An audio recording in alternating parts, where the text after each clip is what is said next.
Somebody coming to you, hypothetical patient, they're overweight, they have visceral fat, they're metabolically unhealthy. They're not sure yet where their vessels are at in their heart, but they want to change their diet and start there and be proactive to fixing their metabolic health and in turn, preventing any vascular issues. How do you begin with them? Let's think about, somebody who's got overweight and visceral fat, we are overnourished. So we have to think about how are we going to reduce total energy in a way that is meaningfully, in a way that doesn't disrupt our patients' lives. And so there are a lot of options for this. Low carbohydrate way of eating is one, and it is the one that I offer to most of my patients. But I have to be very clear, it is not the only way to manage this problem. And it is not the one that works for absolutely everybody. There are people who do not do well on a low, or who don't feel well on a low carbohydrate diet. And if you don't feel well doing it, and then let's just acknowledge, right, past the fat adaptation window, right? You'll give it a shot for, we're 2 months in, we're 3 months in, and you still don't feel well. And yes, we've double checked that we're doing everything right. Yeah. If it's not working for you, I have people who don't correct an A1C that way. I've had a physician who went very low carb. She was like all in. She really, read the research and thought this was going to work for her, and her A1C didn't drop enough. She was still pre-diabetic, and she went whole food plant-based and felt much better. And her A1C did come down. So yeah, there's a lot of, I don't want to say trash talk, but there's a lot of hate in all of these dietary tribes against the others for whatever reason. And I think that how you come to your own way of eating is very personal, and there are all kinds of considerations, right? Are you hungry? Are you eating foods that work for you? Do you feel well? What else are we managing, right?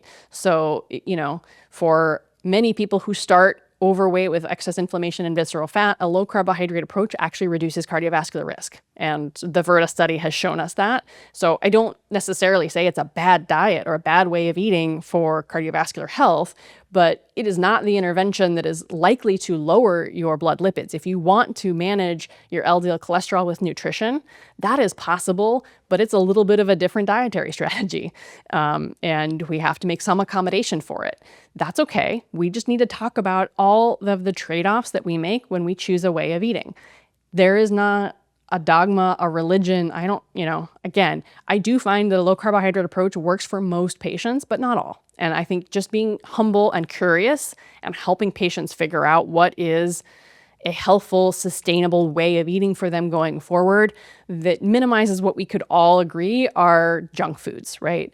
Highly processed is a loaded term. We can debate that, but I think whole foods, we can kind of figure out intuitively what those should be. And if we get a plan that focuses on that, whether that is predominantly animal-based products, whether that is a mix of animal and plant products, whether that is plant-based products, there are a lot of ways to skin this cat. Okay, well, let's again stick with our hypothetical here. You're going to try a low-carb diet with somebody. How do you practically explain that to them? And what does that transition look like? How low-carb do you like to see them go? A little bit depends on how they react to the suggestion, right? We talk about readiness for change. If people come to me and they've already done some research and they're like, I think I want to try this, I just don't know how, then I say, sure, let's do this. And here's what a carbohydrate is. It starts with education, right? And explaining to people that, yes, like sugar and things that are sweet are absolutely carbohydrates. Most people get that already. They don't need to be told that.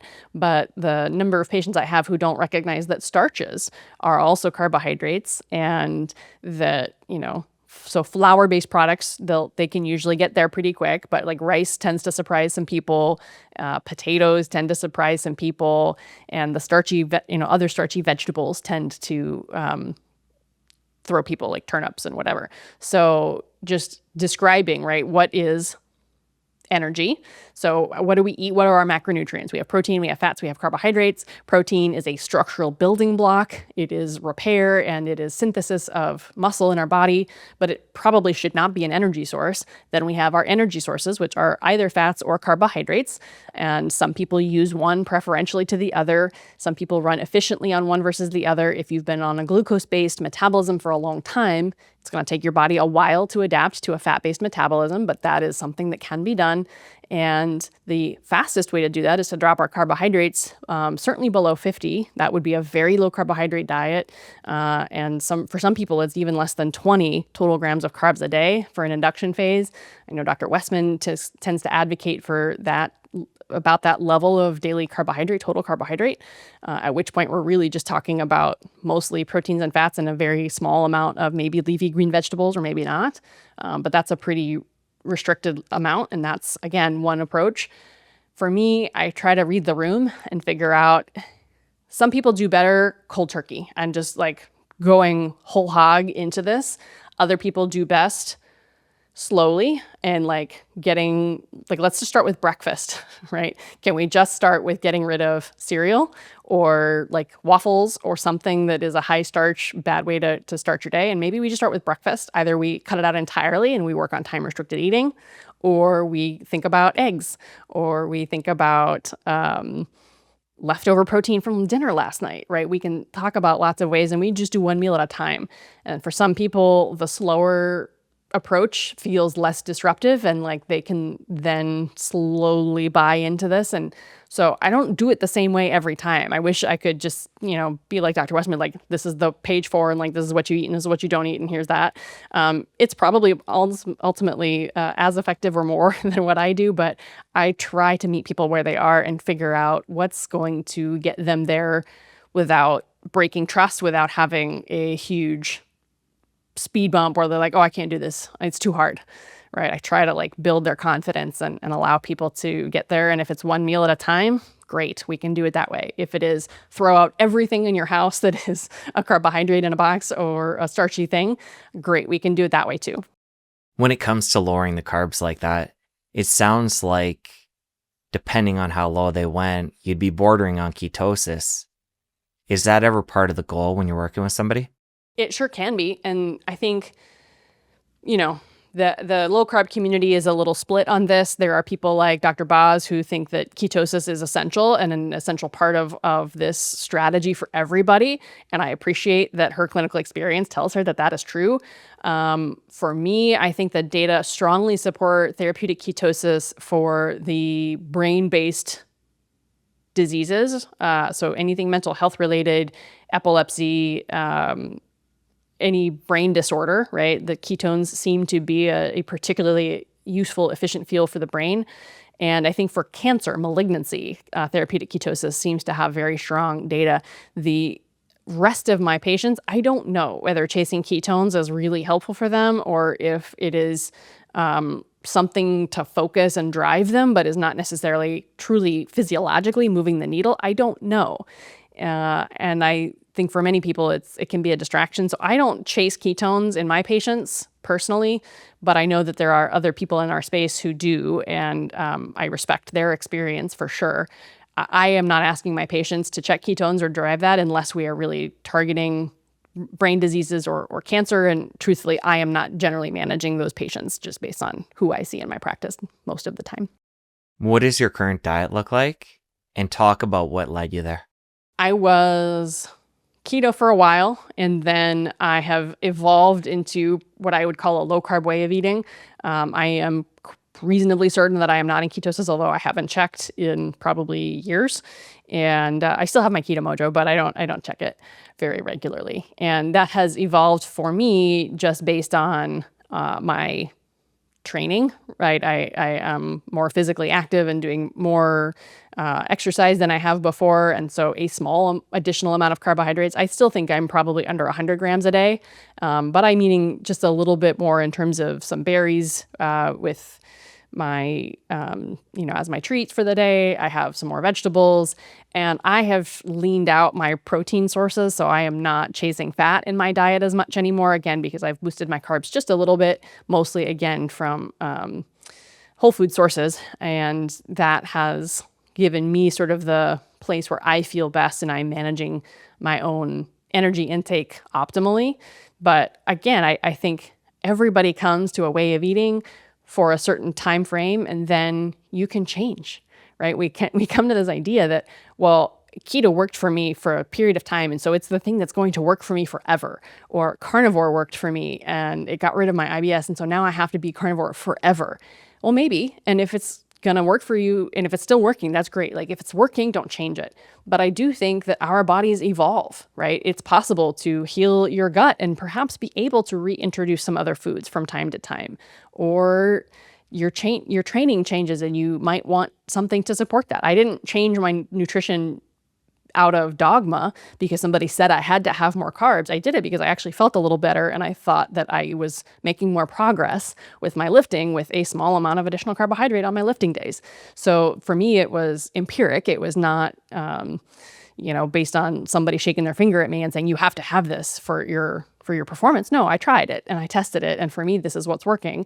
And it may be different in 5 years. I completely acknowledge that I may change my protocol based on how I'm feeling and how my body is evolving and changing over time. So I really push back against this idea that one diet is right for everybody forever. It can be right for a time, and then maybe it's not anymore. That's okay. Let's just experiment, be curious, be humble, and figure out how to evolve with our bodies over time and keep doing what is working.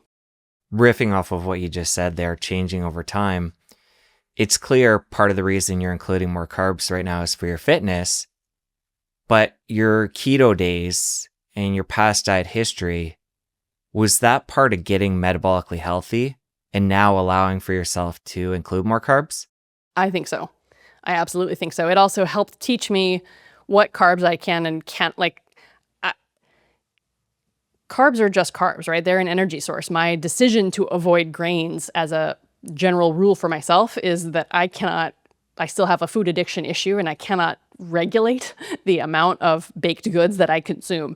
So I choose not to eat them because I can't moderate that.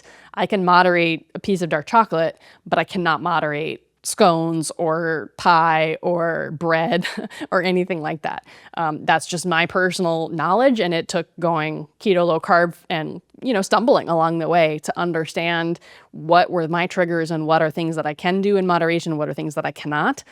So yeah, for me, that has been a very helpful thing to understand. And then again, right, nobody in the athletic world would say that 100 grams of carbs a day is a lot by any stretch. Like that's still a very low carbohydrate diet. And I'm not an athlete, right? I train, but I'm not competing in anything. Nobody would accuse me of being a high level athlete, but I want my performance to continue to improve and I want to achieve my goals. So I think we just get to a point where we are trying things out. And, I was doing some cycling for a while. I'm doing less of that. But when I was cycling, I would have to take just, again, like 10 to 20 grams of carbs with me on that ride because I would bonk. And I know that there are endurance athletes who can completely just run on ketones who do fine. And there are others who supplement on race day.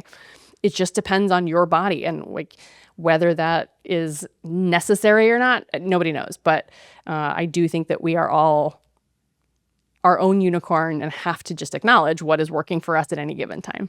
If you're open to it, I'd love for you to walk me through a typical day. What you're eating, when you're eating. Today I am training. I have had, this is my second cup of black coffee this morning. I will probably train fasted just because my training today is at around noon. I will take a shake with me after that because I am on call for the hospital and eating a meal is probably asking too much of the universe. So that's going to be some eggs, some berries. I put some chia seeds in there. Again, I am working on increasing my fiber slowly because that's what's working for my body. Does everybody need it? Probably not, but we can talk about that later. And it has a combination of some beef protein, some egg protein, and some whey, and some casein in it. Then I will have probably a salad with protein for dinner. I have a bunch of salad mixes. I also have a bunch of like chicken that's in my refrigerator that's already cooked that I can toss in with some curry sauce that I have. I have some like Indian curry mixes that are like mostly coconut milk based that are delicious. And I might do that over some shirataki noodles. And I might throw some frozen roasted veggies in there or roast some of my own, depending on time frame. And yeah, that's mostly my day of eating. If I want some snacks, I might do some roasted edamame in there after my shake with my lunch. I'm trying to limit the like between meal snacking. So typically I'm doing 2 meals a day. Some days most of the time I would say that's like a lunchtime meal and a dinner time meal. Occasionally I'll do like breakfast and a really late lunch that's almost dinner, something like that. Because of my work schedule, I am frequently eating within 3 hours of bedtime, but if it were a perfect world, I would really try hard not to be eating after the sun went down and within 3 hours of bedtime. I am not great about that, admittedly, but that's what I do. I do have some dark chocolate available as a treat, and I just bought some like organic raspberries the other day that were delicious. That was also my evening treat. How do you feel about longer fasts for you and for patients? I think they can be good. I have not really done extended fasting beyond about like 48 hours. I've been a little curious about it, but I just haven't really done it. I don't have a specific autophagy goal in mind for myself right at the moment, and I don't know how to measure whether it's working or not for me. Like I don't know what lab test or what thing I'm doing just to see if it's helping. If people want to fast, I think that's an excellent tool. I think time-restricted eating is a little different, but can also help manage total energy intake and hyperinsulinemia. I think my consideration about fasting is also very much related to muscle mass and whether we have a strong desire to be maintaining or building muscle. It is hard to do that with a lot of prolonged fasting. It is possible, but we have to be pretty careful about that. What I don't want is, especially for my older patients, to be losing a lot of lean mass. Now, again, if we are overweight and undermuscled, that's a tough place to be. We have to be trying to manage the excess adiposity or the excess fat, especially the visceral fat, and work on building the muscle. So in those patients, yes, fasting can absolutely be helpful. I think it's one of many tools. I'm not strongly, asking all of my patients to do it. If they are interested in doing it on their own or curious about trying it, we can talk about it, but it's not a tool that I am really aggressive about in my practice. You alluded to the fact that the diet would look a little bit different from the low carb recommendation for somebody trying to bring certain markers down on the lipid panel. What would the diet be, and what would be the impact? Again, this is a controversial topic, especially in the low carb space. And before anybody comes for me, yes, of course, I have read Nina Teicholz's book, and I know what our issues with Ansel Keys are. And I will say that there is a relationship between intake of dietary saturated fat and LDL cholesterol. So we can argue about whether changing that marker with dietary interventions is worthwhile. But if you're just asking me from a scientific perspective, you're just a patient who comes to me and says, Doc, I want to do this naturally. What can I do? Reducing your saturated fat will reduce your LDL-C. And increasing your soluble fiber will also reduce your LDL-C. So there is something called the portfolio diet, which is higher in fiber, soluble fiber in particular, much lower in saturated fats. And if you are asking what is the dietary strategy that would reduce LDL-C, that is it. Now, is that the best diet for everybody? Of course not. Is keto the best diet for everybody? Of course not, right? We already talked about this. Your diet choice is comprised of so many more things than one single biomarker or one single diagnosis. So don't misunderstand me. I am not telling everybody to reduce saturated fat. I am not telling everybody that they have to have fiber in their diet. But if you're asking what will move that needle naturally, that is one answer. And what you replace it with is important. So I'm not telling you to reduce your saturated fat and replace it with refined carbohydrates from Twinkies and Pop-Tarts, right? Obviously, that is not what I am after here. But if you want to replace some of your fatty ribeyes with some fatty fish that has more omega-3 fatty acids in it, and we are doing a swap, whole food for whole food, protein for protein, and we're just changing the fatty acid composition, is that a reasonable choice you might make if you're trying to move your LDL-C needle? Maybe. To me, as you share this, it relates to what a conventional doc used to, probably most still do, recommend to people to bring the LDL down, which is vegetable oils. So let's bring those in, talk about what they do to LDL, and then how you feel about them in general. Also a super controversial topic, and there's a lot of data for this on all sides, and I think we are still in a place to use our common sense above all else. So again, conventional wisdom will say that if you replace saturated fat with polyunsaturated fatty acids, wherever those come from, that yes, you will reduce your LDL-C. We had some older trials that did that and in fact lowered cholesterol, but had a same or increased risk of cardiac events. So we're talking about the Minnesota coronary experiment and the Sydney heart health study. And those were done in a time where we are confounded a little bit by the fact that the polyunsaturated fats they used were probably contaminated with a fair amount of trans fats. And we can still understand the point that cholesterol came down and events went up. A lot of the current trials are also confounded by the omega-3 fatty acids, which are potentially a little bit protective, like we discussed earlier. So all of our oil trials are fraught. They are, different populations. They are different dietary compositions. The carbohydrate content is not controlled for. The other things are not controlled for. So you're, at the end of the day, coming back to what makes good sense for you. And I think that whole food-based approaches, whether that is animals or plants or both, is a good place to start versus the standard American disaster or standard American diet. And how you choose to prioritize those may depend a lot on what you're eating for, what your goals are. Do you care about your lipid panel or not? You may not be convinced by anything that is said in the lipidology space or in the cardiology space, or you have no plaque and so you don't really care. Fine. Totally get it.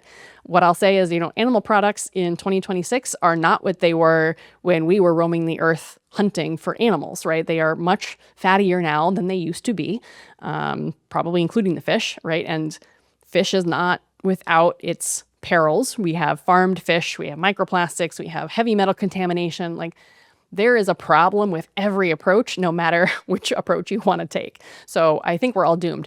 Sorry, no, never mind. We are all empowered to make good choices that make sense to us. I personally do not choose to replace any of my saturated fat with canola oil or soybean oil. If I am cooking with oils, I am cooking with avocado oil, or I am cooking with olive oil if I'm low temperature cooking. And, I am not afraid to use a small amount of butter or ghee or tallow. I don't spoon it out and eat it by itself. If you're chasing ketones for cancer, for brain health, you might. I get it. Okay. Like we have lots of options and lots of different strategies for different people. That is my personal choice, and that is my understanding. I personally noticed a difference as I went down on my omega-6 fatty acids. So those are the polyunsaturated fatty acids that are not the beneficial ones, like the omega-3s.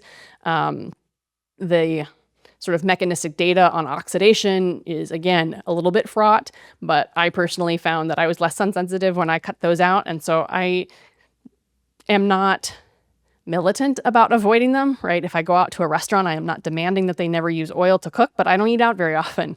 So for me, that's a dose issue, and I will take it on a one-time basis. I'm also trying really hard not to order things that are fried. I'm trying not to, if I get salad dressing, I'll put it on the side and dip my fork into it. I don't drench everything in it. So I think the dose makes the poison, and many of us in Western society are getting a lot of omega-6, and I think we would probably do better with some monounsaturated and some omega-3s and all of that. Somebody coming to you and they're going to switch up the diet to protect the heart. They're going to lower the carbs. Because, again, this is just a general person. You've made it clear it depends on the person, their situation. Naturally, they're going to have more animal products, more saturated fat, more cholesterol in the diet. How do you navigate that conversation when they worry about clogging up their arteries, increasing bad cholesterol, because conventionally that's what they've been told. I say let's get data. Let's measure it, because not everybody who goes on a low-carb diet ends up with elevations in their LDL-C, right? We know, especially if you're not lean, you're less prone to having a significant elevation in your LDL-C. Your triglycerides may come down, right? That's what the Virta Health data show us, that overall, if you look at the grand picture for those patients who came in with type 2 diabetes with metabolic syndrome, their cardiovascular risk markers overall were better after the dietary intervention. Their LDLs were largely stable. And we can also acknowledge, right, that there's more than one way to do a low carbohydrate diet. And I tell most of my patients, like, you can call it a Mediterranean style approach if you want. It does not have to be all meat. If you don't love meat, that's fine. If you do like meat, that's cool. You can do that, right? But you can do lean meats. You can do fish. You can do plant-based protein if you feel well that way, right? We can achieve a fair amount of reduction in carbohydrates with any strategy. So it just depends on, and I think the Metabolic Mind Group has shown this. There are people who are doing a ketogenic diet who are vegetarian. There are people who are even vegan who are doing this. It takes a lot more work, takes a lot more effort to get there. But, the carbohydrates, that's just an energy marker. How we get there, people assume that it's always like the Atkins, eggs, bacon, and steak. And that's what a lot of people choose to do. Okay, it's fine. But it's not the only way to get there. Since you made it to the end of this clip, I know you're going to love the full episode. Click here to watch. I'll see you over there. I, as a vascular surgeon, predominantly see people who've had a problem already from plaque. Why do you have plaque? Is this an inflammation problem? Is this a lipid problem? An insulin problem? Where is it?